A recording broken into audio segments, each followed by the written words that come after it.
श्री स्वामी समर्थ. नमस्कार, मी वैष्णवी पवार. आपलं सर्वांचं चॅनलमध्ये अगदी मनापासून खूप खूप स्वागत. प्रत्येक आठवड्यातला एक दिवस असा असतो जो मला माझं मन नव्याने जगायला शिकवतो, तो म्हणजे गुरुवार. प्रत्येक गुरुवारी मी काहीतरी नवीन, काहीतरी पॉझिटिव्ह करत असते, जसे की घराची साफसफाई करणे, कधी गरजू लोकांना मदत करणे. हे सगळं मोठं नसतं, पण खूप मोठं वाटतं, कारण या छोट्या छोट्या गोष्टी माझं आयुष्य सुंदर करत असत्या. तर बघा, दिवसाची सुरुवात होते साफसफाईने. तर बघा, या प्रकारे मी सोफ्यावरचे सर्व कपडे खाली काढून घेतले. नंतर सोफा एकदम छान असा झाडूने साफ करून घेतला. त्यानंतर कपड्याने सुद्धा सर्व सोफा पुसून घेतला. नंतर सर्व कपडे याच्यावरती आतरून घ्यायचे आहे. तर तुम्ही बघू शकता, या प्रकारे आपल्याला एक एक करून दोन्ही कपडे सोफ्यावरती आतरून ठेवायचे आहे. तर या प्रकारे मी याच्यावरती कपडे आतरून ठेवलेले आहे. नंतर आपण हे जे उशा आहे त्या एकदम छान असा सेट करून घेऊ. तर तुम्ही बघू शकता, या प्रकारे मी ह्या उशा एकदम छान अशा सेट करून घेतलेल्या आहे. तुम्ही बघू शकता.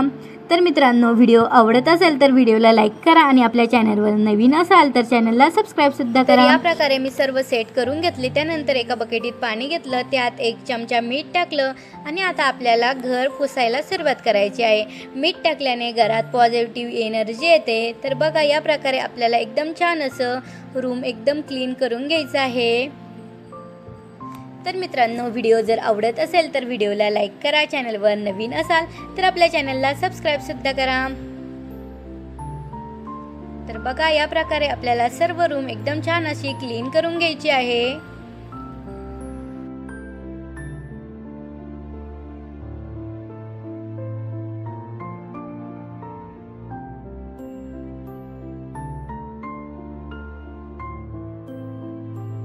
तुम्ही बघू शकता, या प्रकारे मी सर्व रूम एकदम छान असे पुसून घेतले. रूम पुसल्याच्या नंतर आपण उंबरठ्याला हळदीचं लेपन करू. तर खूप जणांना प्रश्न पडतो की उंबरठ्याला हळदीचं लेपन का करावे. तर हळदी आपल्या आयुर्वेदात प्रकृतीचं औषध मानले जाते. ती जंतुनाशक आहे, वातावरण स्वच्छ ठेवते आणि नकारात्मक ऊर्जा बाहेर करते. उंबरठा हा आपल्या घराचा आत बाहेरची सीमारेखा आहे. जेव्हा आपण उंबरठ्याला हळद लावतो तेव्हा त्या जागेवर एक पॉझिटिव्ह लेवर तयार होते, जी घरात येणाऱ्या निगेटिव्ह एनर्जीला थांबवते आणि पॉझिटिव्ह वेव्हला आमंत्रित करते. तर याच प्रकारे मी उंबरठ्याला हळदीचं लेपन करून घेतलं. आता आपण स्वामी महाराजांना अभिषेक घालून घेऊ. तर तुम्ही बघू शकता, इथे मी एक छोटी प्लेट घेतलेली आहे. आता आपण स्वामी महाराजांना पाण्याने अभिषेक घालू. तर तुम्ही बघू शकता, अगोदर मी स्वामींच्या अंगावरती पाणी टाकत आहे. पाणी टाकल्याच्या नंतर इथे मी पंचामृत घेतलेलं आहे. त्यानंतर पंचामृताने सुद्धा स्वामींना आपल्याला आंघोळ घालायची आहे आणि श्री स्वामी समर्थ असा मंत्राचा जाप करायचा आहे. श्री स्वामी समर्थ, श्री स्वामी समर्थ, श्री स्वामी समर्थ, श्री स्वामी समर्थ, श्री स्वामी समर्थ, श्री स्वामी समर्थ, श्री स्वामी समर्थ, श्री स्वामी समर्थ, श्री स्वामी समर्थ.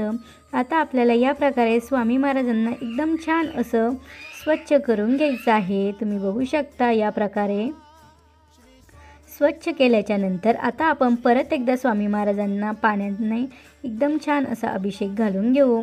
तर या प्रकारे मी स्वामी महाराजांना एकदम छान असा अभिषेक करून घेतला.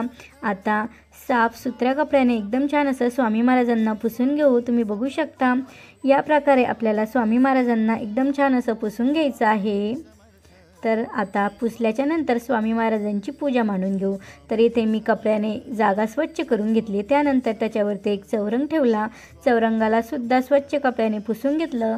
त्यानंतर आता आपण याच्यावरती एक पीस टाकणार आहोत. तर येथे मी पिवळ्या कलरचा पीस घेतलेला आहे. तुमच्याकडे जो पण पीस असेल तुम्ही इथे टाकू शकता.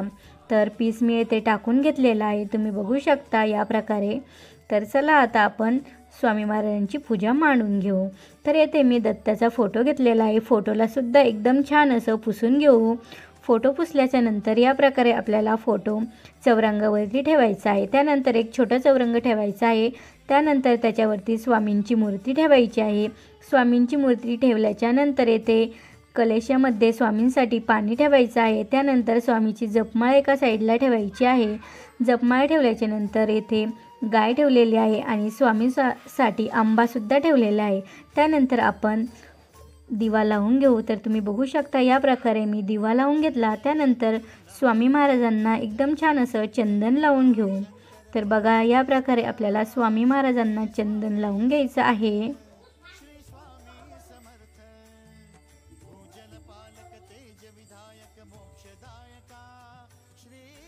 तर तुम्ही बघू शकता या प्रकारे मी स्वामी महाराजांना चंदन वगैरे लावून झालेलं आहे। त्यानंतर एक छोटा चौरंग घेतलेला आहे, त्याच्यावरती आपण गुरुचरित्राचं ग्रंथ ठेवलेला आहे। त्यानंतर त्याच्यावरती सुद्धा एक पीस ठेवलेला आहे। त्यानंतर आता आपण स्वामी महाराजांना फुलं ठेवून घेऊ। तर बघा या प्रकारे आपल्याला स्वामी महाराजांना एकदम छान असे फुलं ठेवून घ्यायचे आहे।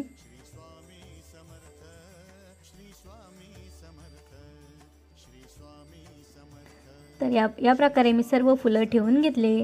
त्यानंतर आता मी गुरुचरित्राचा 18वा अध्याय वाचणार आहे। प्रत्येक गुरुवारी मी गुरुचरित्राचा 18वा अध्याय वाचत असते।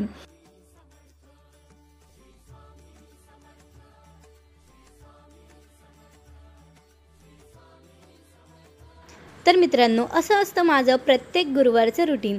तर मित्रांनो व्हिडिओ जर आवडला असेल तर व्हिडिओला लाईक करा, चॅनलवर नवीन असाल तर चॅनलला सबस्क्राईबसुद्धा करा आणि हो तुम्ही हा व्हिडिओ कुठून बघत आहे कमेंटमध्ये नक्की कळवा।